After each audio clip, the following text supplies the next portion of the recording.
Salam Merdeka Belajar. Perkenalkan, nama saya Ibu Lupita Pemba, guru biologi asal SMAK Suradikara ND. Mari para sahabat biologi, kita belajar bersama-sama materi biologi melalui serial video saya kali ini. Sistem pencernaan makanan. Proses pencernaan makanan dimulai pada saat kita memasukkan makanan ke dalam mulut. Di dalam mulut terjadi proses pencernaan makanan secara mekanik menggunakan gigi dan pencernaan secara kimiawi menggunakan enzim petialin yang ada di dalam air liur. Selain itu, di mulut juga terdapat lidah yang berfungsi membolak-balik makanan hingga membentuk gumpalan yang disebut bolus.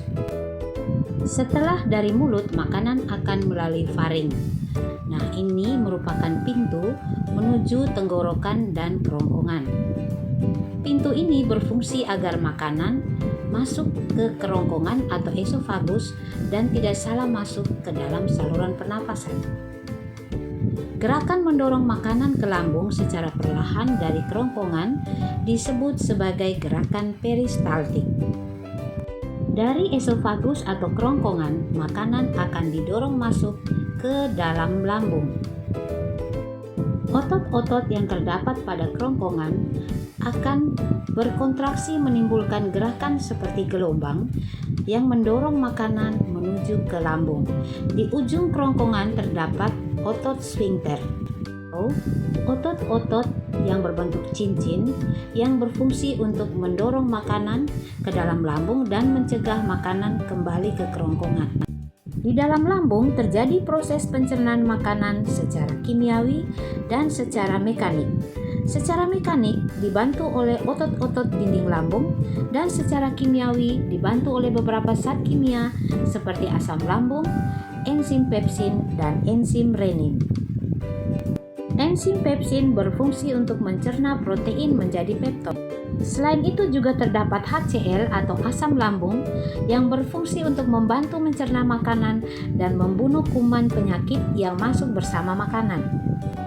Berikut adalah aktivitas enzim pepsin yang berfungsi mengubah protein menjadi peptid.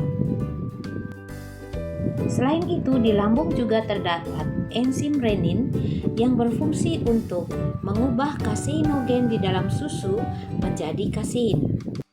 Di dalam lambung, makanan akan dilumatkan dalam 3 sampai dengan 4 jam hingga berbentuk bubur yang disebut kim dengan bantuan asam lambung.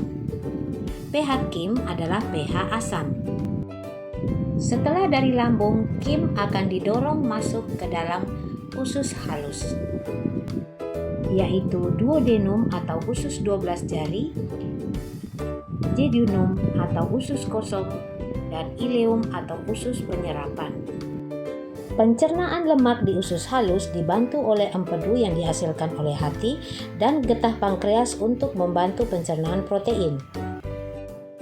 Pada ileum atau usus penyerapan terdapat villi, yaitu berupa tonjolan-tonjolan untuk menyerap sari-sari makanan yang selanjutnya akan menuju ke dalam aliran darah dan disebar ke seluruh bagian tubuh kita. Selanjutnya, sisa-sisa makanan akan bergerak menuju ke usus besar atau yang disebut dengan kolon.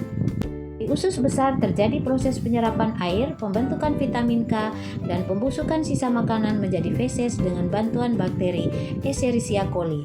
Selanjutnya, makanan akan bergerak menuju ke rektum dan berakhir di anus sebagai tempat keluarnya kotoran dari tubuh. Selanjutnya, untuk lebih memahami, mari kita cermati kembali ringkasan perjalanan makanan mulai dari mulut sampai ke anus. Selamat belajar, sampai jumpa, terima kasih.